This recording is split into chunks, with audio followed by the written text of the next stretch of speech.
पुत्र बना दिया। सुदन एक दिन भ्रमण करते हुए कैलाश पर्वत पर चले गए। कैलाश पर्वत पर एक ऐसी जगह है जहां माता पार्वती का श्राप लगा है, वहां जाने से स्त्री हो जाते। सुदन जब उस जगह पर पहुंचे तो पार्वती जी का श्राप लगते ही वो स्त्री बन गए। वशिष्ठ जी को उन्होंने भगवान शंकर की प्रार्थना की। भगवान शंकर ने कहा, देखो पार्वती का श्राप झूठा तो नहीं जा सकता, पर हाँ तुम मेरी शरण में आए हो, इसीलिए मैं एक नियम बनाए देता हूँ कि वो 1 महीने पुरुष और 1 महीने स्त्री रहेगी। ऐसे राजा से यहाँ की प्रजा असंतुष्ट हो गई। इसी वंश में हुए हरिश्चंद्र आदि वो ऐसे दानी दाता रहे कि आज तक कोई देखने को नहीं मिला। हरिश्चंद्र ने एक दिन सोते हुए स्वप्न देखा कि उन्होंने स्वप्न में अपना सारा राजपाट सब दान दे दिया, और जब जागे तो उन्हें पता चला कि मैंने स्वप्न देखा था। अपना स्वप्न उन्होंने सभा में कहा कि आज हमने सर्वस्व दान कर दिया। उसी समय वो जिनके लिए दान किया था वो लोग आ गए। उन्होंने कहा, राजन तुमने सपने में हमें दान किया तो अब ये हमारा हो गया, ये सब हमारा है, और अब तुम हमारी दक्षिणा भी तो दो। तो दक्षिणा चुकाने के लिए हरिश्चंद्र के पास कुछ नहीं बचा। वो सोचने लगे, मैं दक्षिणा कहाँ से चुकाऊं?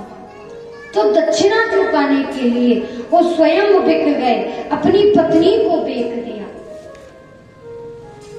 धर्म में सबसे पहले परेशानी आती है, लेकिन जो धर्म का निर्वाह करता है उसे छोड़ता नहीं है, अडिग रहता है।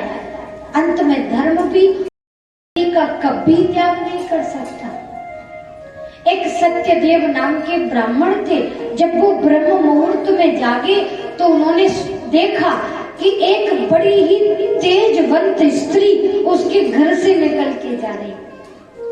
सत्यदेव ने पूछा, आप कौन हो? स्त्री ने कहा, मेरा नाम लक्ष्मी है और अब मैं तुम्हारे घर रहना नहीं चाहती, मैं जा रही हूँ। जाने दिया। लक्ष्मी के जाने के बाद एक और पुरुष निकल के आया, उसका नाम था दान। सत्यदेव ने पूछा, कौन हो? बोले, मैं दान हूँ। जब लक्ष्मी नहीं तो तुम दान कैसे करोगे महाराज? और जब लक्ष्मी जा रही है तो मैं कैसे रह सकता हूँ? सत्यदेव ने दान को भी जाने। तीसरा पुरुष निकल के आया। सत्यदेव ने पूछा, तुम कौन हो? बोले, मेरा नाम यश है। जब लक्ष्मी नहीं तो तुम दान कैसे करोगे? और दान नहीं करोगे तो फिर तुम्हारा यश कैसे होगा? तुम्हारा नाम कैसे होगा? तुम्हारी प्रशंसा कैसे होगी? मैं भी जाना चाहता हूँ। तो सत्यदेव ने यश को भी जाने दिया। उसके बाद चौथा पुरुष बाहर निकल के आया। सत्यदेव ने पूछा, आप कौन हो? चौथा पुरुष कहता है, मेरा नाम सदाचार है। जहाँ लक्ष्मी नहीं, दान नहीं, यश नहीं, तो फिर सदाचार कैसे रह सकता है? सदाचार को भी जाने दिया। पांचवा पुरुष आया। सत्यदेव ने पूछा, आप कौन हो? बोले, मेरा नाम धर्म है, मेरा नाम सत्य है। तो सत्यदेव ब्राह्मण कहने लगे, हे धर्म, मैंने केवल आपके लिए लक्ष्मी को जाने दिया, दान को जाने दिया, यश को जाने दिया, सदाचार को जाने दिया, पर मैं आपको नहीं जाने दूंगा। और जब मैंने अपना सत्य नहीं छोड़ा, मैं अपने धर्म पर रहा, सत्य पर रहा, तो आप फिर मुझे छोड़कर क्यों जा रहे हो? सत्य को नहीं जाने दिया, धर्म को रोक लिया। और जब धर्म रुक गया तो लक्ष्मी, दान, यश, सदाचार सब वापस आ गया। क्यों? क्योंकि जहाँ धर्म होता है वहाँ सबका समन्वय होता है, और जहाँ धर्म नहीं वहाँ कुछ भी नहीं। इसलिए सबसे पहले धर्म मुख्य है, अपना कर्तव्य मुख्य है। अपने धर्म से कभी भी मुंह नहीं मोड़ना चाहिए। जो हमारे सामने सत्य, उसे मानना चाहिए। और जो सत्य को नहीं मान रहा, मानो वो कलयुग में प्रवेश कर गया। और जो आज भी धर्म पर चल रहा है, भले ही कलयुग है, परंतु वो सतयुग का प्राणी है। जहां आज भी वेद पाठ होता है, कीर्तन होता है, चाहे भले ही 5 मिनट पूरे परिवार के लोग बैठकर करें, आज भी वहां सतयुग है। स्वयं वेद शास्त्र कहते हैं उस घर में कभी कलयुग नहीं जा सकता जहां सारे घर के लोग 2 मिनट कीर्तन करते, भले ही 2 मिनट हो, पर कीर्तन हो, वेद पाठ हो। उस घर के प्रेम की क्या सराहना की जाए जो लोग हमेशा पांडव थे, कभी अलग नहीं हुए। राम लक्ष्मण भरत शत्रुघ्न कभी अलग नहीं हुए, सब मिलकर रहे। और यही मानवता है। अपने लिए तो हर कोई जीता है। आज कोई घर ऐसा होगा जहां लोगों में एकता होगी, लेकिन सबके मन में मन मुटाव है, भेद है। क्यों? क्योंकि आजकल कोई किसी को बड़ा नहीं समझता, अपने से छोटा समझता है। सब ये समझते हैं तो हम हैं। लेकिन मैं कहती हूँ श्रोताओं, इस मैं को निकालकर और प्रेम को लाइए, तो प्रेम में जो आनंद होता है और कहीं नहीं होता। क्योंकि छोटा बनने में जो आनंद होता है, वैसा आनंद कहीं नहीं मिलता। आप देखें, बच्चा मैया से जब तक दूर रहे, बड़ा फीका फीका सा रहता है। और मैया का ममता भरा हाथ उसके सर पर आ जाए, तो उस आनंद का तो कहना ही क्या। सभी भक्तजन जोरदार जयकार लगाएंगे। बोले बांके बिहारी लाल की। दान पुण्य भजन पूजा पाठ करना चाहिए, जरूरी है। कि जग 2 दिन का है मेला। जग कितने दिन का मेला है? 2 दिन का। कि जग 2 दिन का है मेला, और मेरी साची बात मान ले, और जहां गुरु रहेगा, और तेरी पल पल पल पल बीती उमरिया जाए। उमरिया रोज बट रही है, पर रो पाना खाएगा तो कि तेरी पल पल पल पल बीती उमरिया जाए।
कुछ भी नहीं है तेरा, क्यों करता मेरा मेरा, यहाँ कुछ भी नहीं है तेरा। 84 भोग के आया और लगा के बैठा तेरा, 84 भोग के आया और लगा के बैठा डेरा। यूं ही चिंता खाई जा रही है कि अगर वो अगर जो है तो मैं बालक का काम होगा इन्हें कैसे की शादी वो करेगो। आया है तो जाएगा राजा रंग फकीर, जय जय। कोई सिंहासन चढ़ चला भैया कोई बता नजीर। और मेरी और विष्णु भैया की तो लिपे लिपे की कथा चल रही है, लिपे लिपे दीवाने होंगे चाहे कछुए जा रहे। क्यों करता मेरा तेरा, यहाँ कुछ भी नहीं है तेरा, क्यों करता मेरा मेरा, यहाँ कुछ भी नहीं है तेरा। 84 भोग के आया फिर लगा के बैठा तेरा, 84 भोग के आया फिर लगा के बैठा डेरा। बाल बन की यही चिंता खाए रही है, बाल बन की तेरी चिंता खाए रही है।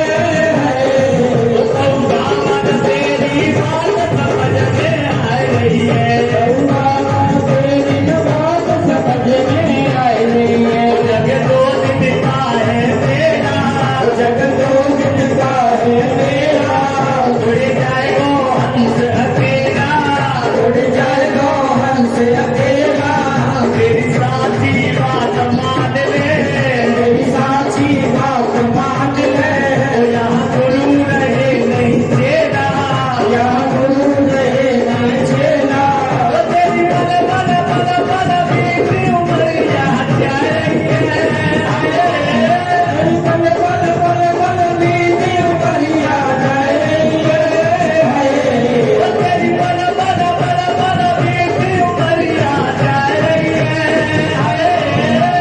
पल पल पल पल बीती उमरिया जा रही है। वो तरुणा बन तेरी बात समझ में आ रही है, बात बात समझ में आ रही है।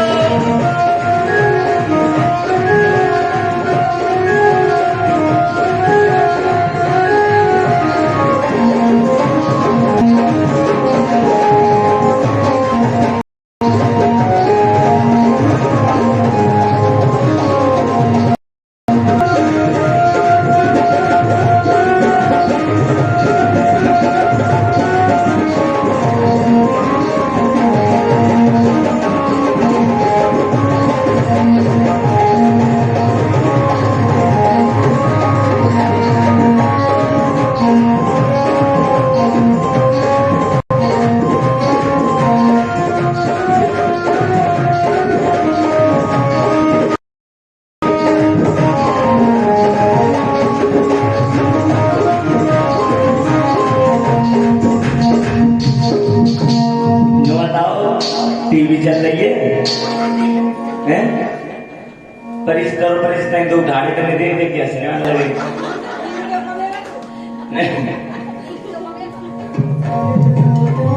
दो सास बहनों में लड़ाई है गई, सास बहनों में लड़ाई है और बहू ने सास उसे इतनी कर रही कह रही कि मन आ जाकर छोड़ा है ठीक नजर नजर ढीली करवाए दूंगी।